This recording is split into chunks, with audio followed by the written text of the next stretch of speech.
Hi, this is Aaron with Zollotech. Today we have something completely different. We have the Palm Pre and the HTC Hero, both from Sprint. Now I recently switched just to try and thought I'd give the Pre a try. I've had the iPhone for two and a half years. Since the original, I've had each iteration of iPhone, so thought we'd take a look at the Pre and the HTC Hero. This actually is my phone. I've been using it a week and a half or so, non-stop. It's been my exclusive phone. This is actually my wife's phone, and she's been using that for a week and a half. I can give you her thoughts and mine, as I've used this one quite a bit as well. And I do have the iPhone, but we'll do that in another comparison individually. So this phone, the Pre, you've probably already seen it. I do have the inductive charging back for the touchstone on the back. This is the Hero, and you can see form factor pretty similar as far as width, but the Hero is a bit taller. As far as weight, they're about the same. I don't have the actual specs on me, but they are about the same. This one is a slider, and you can see the keyboard is backlit. This is touch. It is the only multi-touch, fully multi-touch Android phone at the moment on the market. The new Droid phone is only multi-touch for the keyboard, so it is not fully multi-touch. Signal strength, my batteries are both kind of low on these. Signal strength, pretty good in this area. I am running off a Sprint AirRave femtocell right now with Wi-Fi in the house. They're coming from the same signal. I don't know if you can see this, but the Wi-Fi on the Hero is less. It doesn't pick up the signal as well. I do have full bars as far as Wi-Fi goes on the Pre. As far as interfaces go, to compare the two is a little bit tough to do, in that this is much more iPhone-like.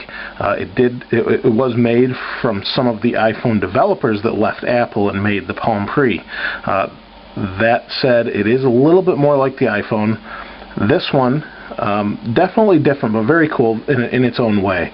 So you've got different home screens on the Hero, and we can go in more in depth on those as far as what they do and that sort of thing in a different review, but I kind of want to compare these. So as far as web browser speed, I thought we could start there, because the thing I did the most on my iPhone is I'd check the web and I'd check email. So I'd check Engadget, different websites. Let's open the browser on this. Now, like I said, we're both on the same Wi-Fi signal, so it's a pretty fair comparison. This one has to retrieve sign-in details, and I'm not really sure what that's all about, but that seems to be consistent every time it goes to browse the web. So if I want to bring up the actual address bar here, I hit home. I'm sorry, I don't hit home. I actually hit menu. And you can see we're back. It does open programs very snappy, very quick.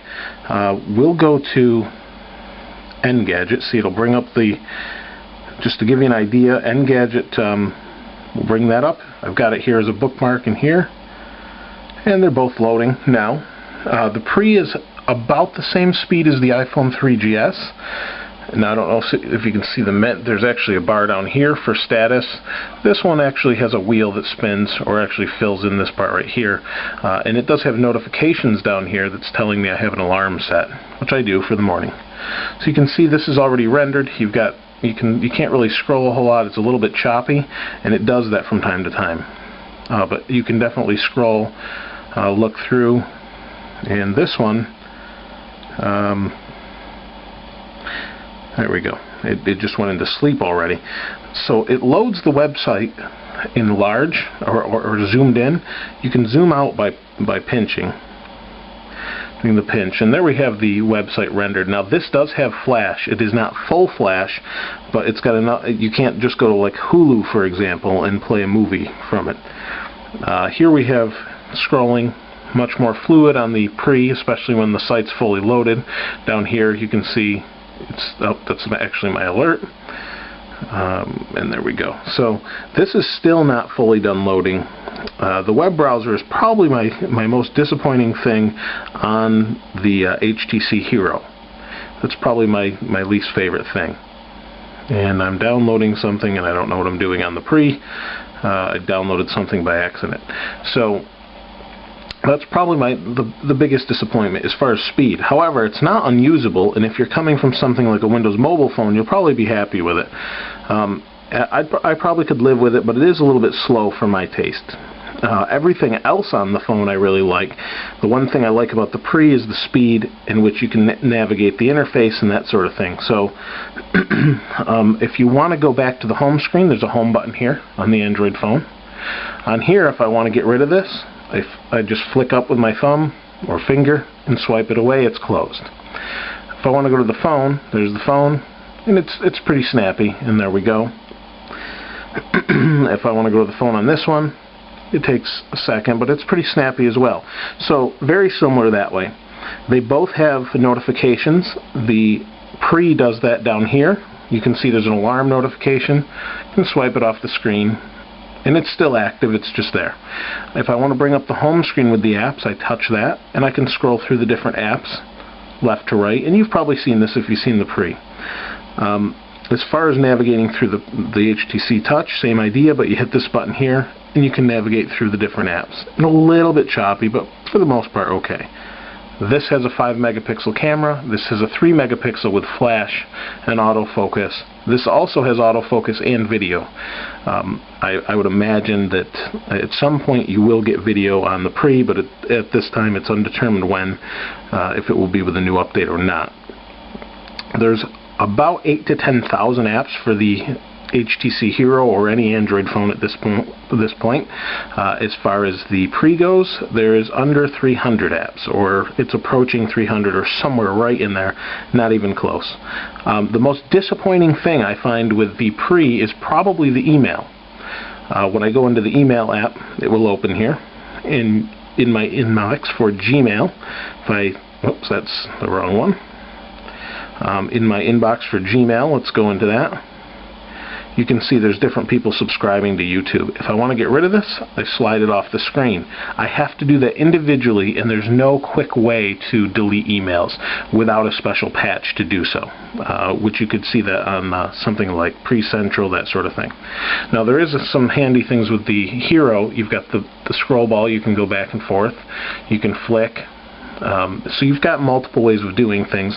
If you want to go back and you're in something, there's a back button, there's a search button. Real handy. If you get an email or a text message, the message will show up in the widget that we have here, or you can just pull down and it will show up in the notifications. And the Hero is pretty snappy. It does have better battery life than the Pre. The Pre's battery life I've found out to be pretty poor. After using it the same way I would use my iPhone, I originally started using it with the iPhone. I used to have I have 5 email accounts generally. It would check the email accounts every 15 to 30 minutes depending on which account it was on the iPhone. I set it up the same way on the Pre, and using it regularly, about the same, I got about, I don't know, 4 hours and I was down 50%. So I would say 8 hours the Pre would last with a full charge. The Hero, on the other hand, gets about 12 hours on the same charge, same usage. My iPhone, I could go a day and a half without charging it, depending on usage. But the Pre's been pretty disappointing battery-wise, and you probably know that if you have one or if you've looked at one. And there's different tricks you can do, shut off wireless and Bluetooth and all that, but I really don't want to have to do that because I didn't have to do it on the iPhone. As far as this phone goes, like I said, it's been okay with battery, and the HTC has confirmed they're going to update it with Android 2. So we'll go ahead and compare some other things. We'll compare each phone to the iPhone in the next section. But for now, send me some questions and we'll go ahead and compare all you want. Just kind of want to show you browser speed and email. Oh, and before we go, let me show you email quickly in here. There's an email app on the home screen that shows you a quick preview. You can go to the next or come back. Pretty snappy. And in here you have a full email program, and you can go see where it went. It was actually, there we go, there's Gmail, and you can see it loads fairly quick, and here's a couple different things. Like I said, this is not my phone, so I don't have as much email in here, but it loads pretty quickly, and overall the phone is very responsive. The biggest disappointment with the Hero is the web browser speed. So we'll see you next time on the second part of this.